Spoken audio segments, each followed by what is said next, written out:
بسم اللہ الرحمن الرحیم۔ بسم اللہ الرحمن الرحیم۔ السلام علیکم ورحمۃ اللہ وبرکاتہ۔ امید ہے آپ تمام احباب خیر و عافیت سے ہوں گے۔ آج ایم اے اسلامیات کے مضمون الدعوۃ والارشاد کا سبق نمبر 36 ہے، اور اس سبق کے اندر ہم جس دعوتی تحریک کے بارے میں تفصیل پڑھیں گے اس کا نام ہے اسلامک سوسائٹی آف نارتھ امریکہ۔ یہ جو ہے وہ اس تنظیم اور دعوتی تحریک سے الگ ہے جس کا ذکر ہم نے گزشتہ سبق میں پڑھا تھا۔ اس کا نام تھا اسلامک سرکل آف نارتھ امریکہ، اور اس کا نام ہے اسلامک سوسائٹی آف نارتھ امریکہ۔ تو آج کے سبق میں ہم اس دعوتی تحریک کے بارے میں تفصیل پڑھیں گے، اس کے تعارف پڑھیں گے، اس کا پس منظر پڑھیں گے، اور اس کے ساتھ ساتھ جو اس کے دعوتی اثرات ہیں یا جو دعوتی انداز ہے اس کی تفصیل آج کے سبق میں پڑھیں گے۔ تو آئیے تفصیل کی طرف چلتے ہیں۔ اسلامک سوسائٹی آف نارتھ امریکہ کا تعارف یہ ہے کہ 1960 کے عشرے میں جب امریکہ کے ویزا اور سکونتی قوانین میں نرمی ہوئی تو دنیا کے مختلف ممالک سے بہت زیادہ نوجوانوں نے تعلیم کے حصول کے لیے امریکہ کا رخ کیا۔ اس سے پہلے بھی لوگ امریکہ جاتے تھے، لیکن قوانین جو ہے وہ سخت تھے، لیکن جو لوگ جاتے تھے وہ حصول معاش کے لیے، اپنی معیشت بہتر کرنے کے لیے جو ہے وہ جایا کرتے تھے۔ لیکن جب قوانین کے اندر نرمی ہوئی تو بہت سارے نوجوانوں نے حصول تعلیم کے لیے امریکہ کا رخ کیا، اور اس وقت جو ہے وہ مسلمانوں کو جو اہم مسئلہ درپیش تھا، جو مسلم نوجوان حصول تعلیم کے لیے امریکہ جایا کرتے تھے، تو وہ اہم مسئلہ نماز اور حلال غذا کا حصول تھا کہ مسلمان جو ہیں وہ نماز کیسے قائم کریں اور ان کو جو حلال غذا ہے وہ کیسے مہیا ہو، یہ مسئلہ ان کو درپیش تھا۔ اگرچہ وہ مختلف ممالک سے جو ہے وہ مختلف ثقافتوں سے اور مختلف معاشروں سے جو ہے وہ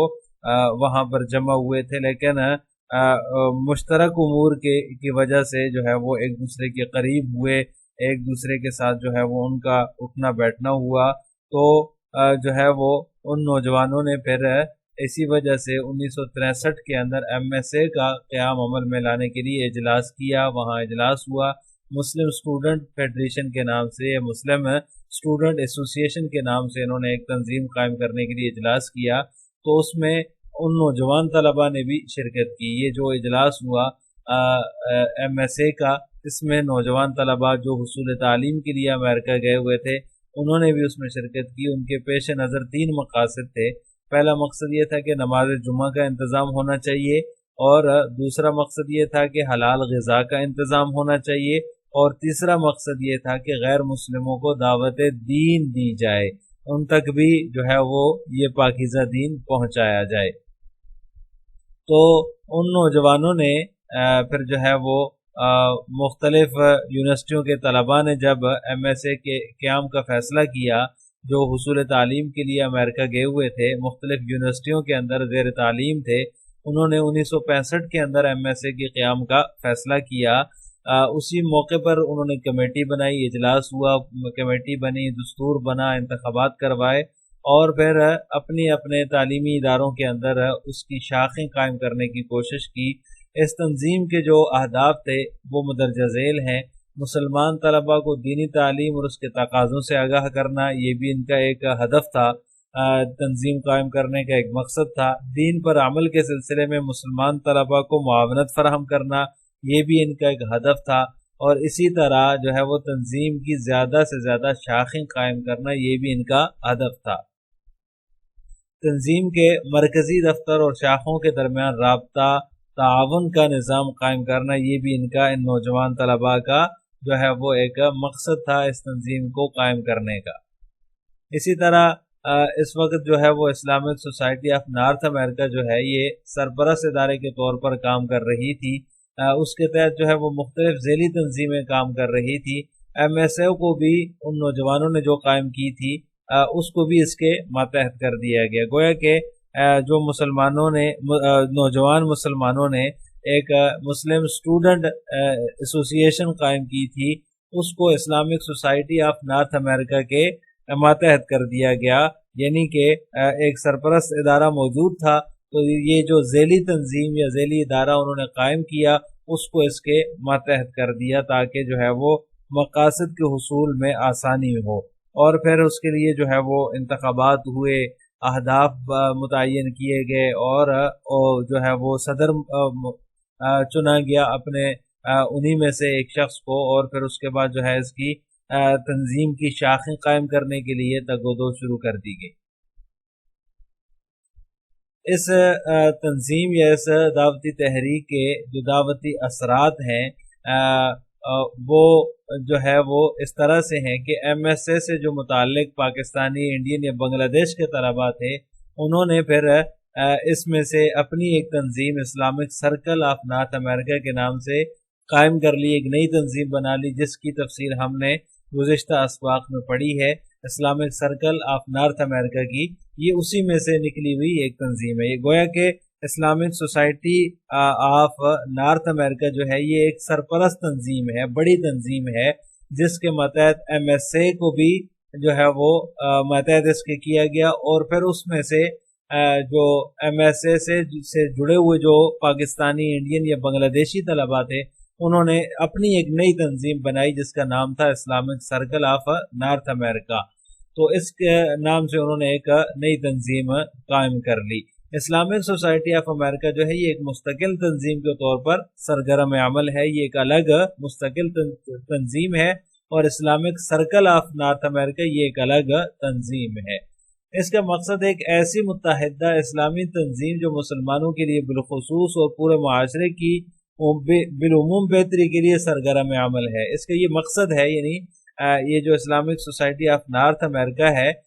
اس کا جو مقصد ہے یہ مسلمانوں کے لیے بالخصوص اور پورے معاشرے کی بہتری کے لیے بالعموم جو ہے وہ سرگرم عمل ہے۔ اس میں کوئی خاص جو ہے وہ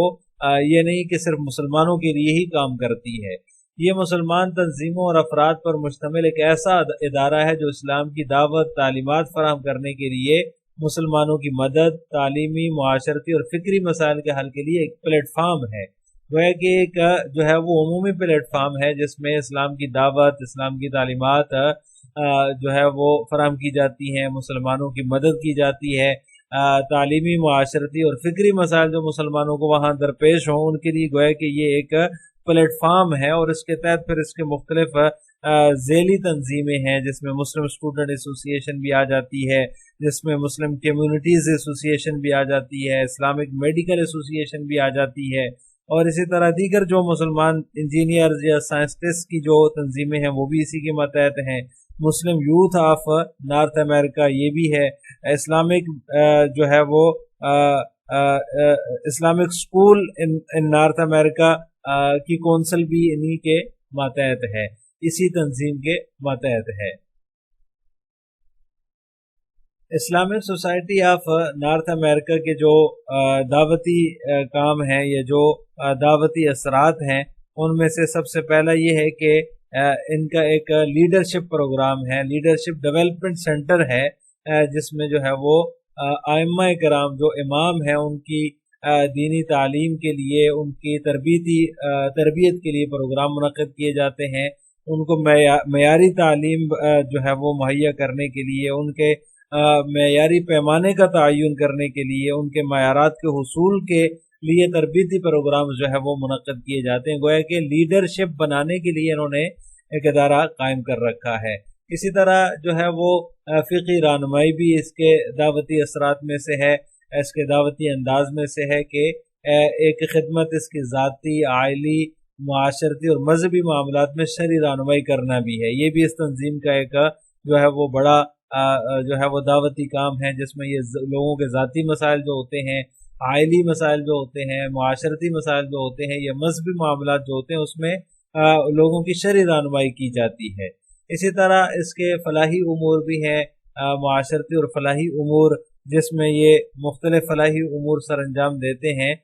کیونکہ ایک مسلمانوں کی نمائندہ تنظیم ہے، تو نمائندہ تنظیم ہونے کے ناطے مسلمانوں کے جو معاشرتی معاملات ہیں اور جو مسائل ہیں ان کے حل کے سلسلے میں جتنی بھی کوششیں کی جاتی ہیں ان سب کوششوں میں یہ تنظیم شریک رہتی ہے اور موجود رہتی ہے۔ اسی طرح جو اس کے فلاحی کام ہیں ان میں بھی یہ جو ہے وہ بڑھ چڑھ کر حصہ لیتی ہے. قدرتی آفات میں بھی یہ تنظیم پیش رہتی ہے، چاہے وہ کہیں بھی جو ہے وہ قدرتی آفات آئی ہوں، اس میں یہ جو ہے ایک رول ماڈل کی حیثیت سے کام کرتی ہے، اور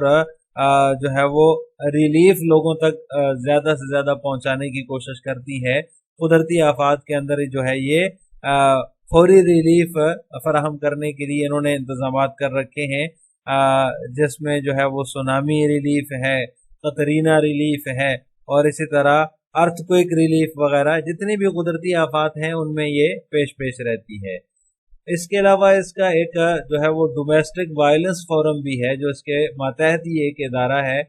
جو گھریلو تشدد کی روک تھام کے لیے کام کرتا ہے. یعنی کہ جو گھریلو تشدد ہے، گھر کے اندر ہونے والا تشدد ہے، اس کو یعنی گویا کہ اس سے مراد میاں بیوی کی لڑائی ہے. جو میاں بیوی کا جو ہے وہ جھگڑا ہوتا ہے، شوہر کا بیوی پر تشدد ہوتا ہے، اس کو دور کرنے کے لیے، اس کی روک تھام کے لیے یہ فورم، یہ ادارہ کام کرتا ہے. ڈومیسٹک وائلنس اس کو کہا جاتا ہے، یعنی گھر کے اندر کا جو تشدد ہے، جو شوہر کا بیوی پر تشدد ہو. مغربی معاشرے کے اندر جو ہے وہ کسی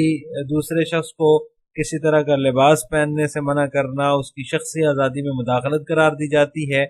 وہاں تشدد کا مطلب مار پیٹ نہیں ہے، بلکہ یہ بھی ہے کہ کسی قسم کی روک ٹوک کی جائے، کسی قسم کی جو ہے وہ جو منع کیا جائے کسی چیز سے، چاہے وہ لباس ہے یا کوئی چیز بھی ہے. تو اس طرح کا جو تشدد ہوتا ہے اس کو روکنے کے لیے یہ فورم جو ہے، یہ ادارہ جو ہے کام کرتا ہے. یہ بھی اسلامک سوسائٹی آف نارتھ امریکہ کا ایک ذیلی ادارہ ہے اور ماتحت ادارہ ہے. اس کے علاوہ جو مسلم رشتے ہیں ان کے لیے بھی اس تنظیم کی مدد لی جاتی ہے، جو یعنی کہ جو جن خواتین کو رشتے درکار ہیں، اچھے رشتے درکار ہیں، مسلم رشتے درکار ہیں، اس کے لیے بھی اس تنظیم کی جو ہے وہ مدد لی جاتی ہے، کیونکہ یہ اہم معاملات میں سے ایک معاملہ یہ بھی ہے. تو لہٰذا یہ جو تنظیم ہے اس پر بھی کام کرتی ہے، اور شروع سے ہی اپنے قیام کے ابتدائی دنوں سے ہی اس پر بھی اس نے کام کیا ہے اور مسلمانوں کی رہنمائی کی ہے. اس کے علاوہ اسلامک ہورائزن جو ہے اس کا ایک ترجمان رسالہ ہے، جو کہ 2 ماہی ہے. 2 ماہ کے بعد جو ہے اس کو شائع کیا جاتا ہے. یہ جو ہے وہ اسلامک ہورائزن جو ہے یہ اس کا ایسا رسالہ ہے جس میں اس کے تمام شعبوں کی، تمام پروگراموں کی اور تمام ان چیزوں کی جو ہے وہ اشاعت ہوتی ہے، اور دعوتی کام جو ہے وہ اس رسالے کے ذریعے سے جو ہے وہ پھیلایا جاتا ہے، دوسروں تک پہنچایا جاتا ہے. گویا کہ یہ ایسا ہے کہ یہ جو تنظیم ہے اسلامک سوسائٹی آف نارتھ امریکہ، یہ مسلم اسٹوڈنٹ ایسوسی ایشن کی ایک ترقی یافتہ شکل ہے. یوں سمجھ لیں اسلامک سوسائٹی آف نارتھ امریکہ اور اسلامک سرکل آف نارتھ امریکہ میں یوں فرق ہو جائے گا کہ مسلم اسٹوڈنٹ ایسوسی ایشن جو ہے اس کی ایک ترقی یافتہ شکل جو ہے وہ اسلامک سوسائٹی آف نارتھ امریکہ ہے، اور اسی میں سے نکلی ہوئی جو دعوتی تحریک ہے جس کو بنگلہ دیش، پاکستان اور ہندوستان کے مسلمان چلا رہے ہیں، وہ اسلامک سرکل آف نارتھ امریکہ ہے. تو اسلامک ہورائزن جو ہے اس اسلامک سوسائٹی آف نارتھ امریکہ کا ایک ترجمان رسالہ ہے. لہٰذا آج کے سبق کا خلاصہ یہ ہوا کہ ہم نے آج کے سبق میں اسلامک سوسائٹی آف نارتھ امریکہ کے بارے میں تفصیل پڑھی ہے، اس کا تعارف پڑھا ہے، اس کا پس منظر اور اس کے جو دعوتی اثرات ہیں ان کے بارے میں تفصیل پڑھی ہے. اگلے سبق میں ہم جس عنوان کی تفصیل پڑھیں گے یا جس دعوتی تحریک کے بارے میں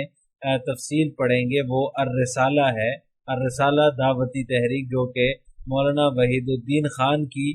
تحریک ہے، دعوتی تحریک ہے. بنیادی طور پر یہ ایک رسالہ ہے جو انہوں نے دعوتی جو ہے وہ